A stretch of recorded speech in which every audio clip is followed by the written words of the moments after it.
Бұл күнге аман-сау жеткен адамдар осылайша көрісіп, әз-наурызды қарсы алады. Дәстүр бойынша осы күні адамдар қариясы бар шаңыраққа кіріп, ақ дастарханнан дәм татып, амандық сұрасуы керек. Бұл жоралғы жыл бойы балаларымыз тоқ жүрсін, қарым-қатынасымызға сызат түспесін деген ниеттен туған деседі. Ертеректе қазіргідай техника жоқ, қазіргідай байланыс жоқ. Бір ауылдың арасы мен бір ауылдың арасы байланыссыз қалады. Сол қардың көбесі сөгіліп, жер аяғы кеңігеннен кейін бір-бірін құшақтасып, қауышып, мәз-мәйрам болып жатады ғой. Сол үшін де жаңағы көрісу деп айтатын шығар бәлкім. Негізі амал мерекесіне.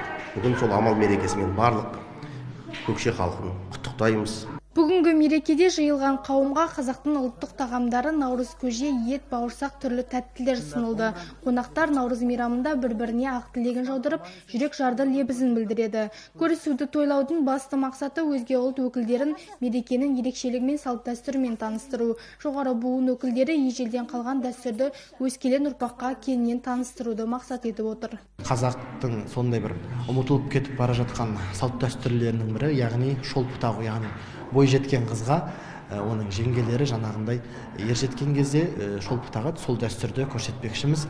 Яғни бұл шолпы қазіргі таңда осы көп байқаймыз да, яғни шашы ұзын қыздар азайып бара жатыр. Соны бір еске алу мақсатында осы шолпы тағу дәстүрін көрсетпекшіміз. Ежелден келе жатқан төл мерекеміз көрісу күні еліміздің түкпір-түкпірінде аталып өтуде. Қазақ халқы үшін бұл күннің маңызы зор. Күн мен түн теңеліп, жаңа күннің бастауы болып, қыстан аман-есен шыққан ағайын бір-бірімен құттықтап, дастархан жайылып, үлкендерден бат алған. Салтанат Сәрсенбайқызы, Марат Ахметжанов, Дидар Өмірзақ, Көкше ақпарат.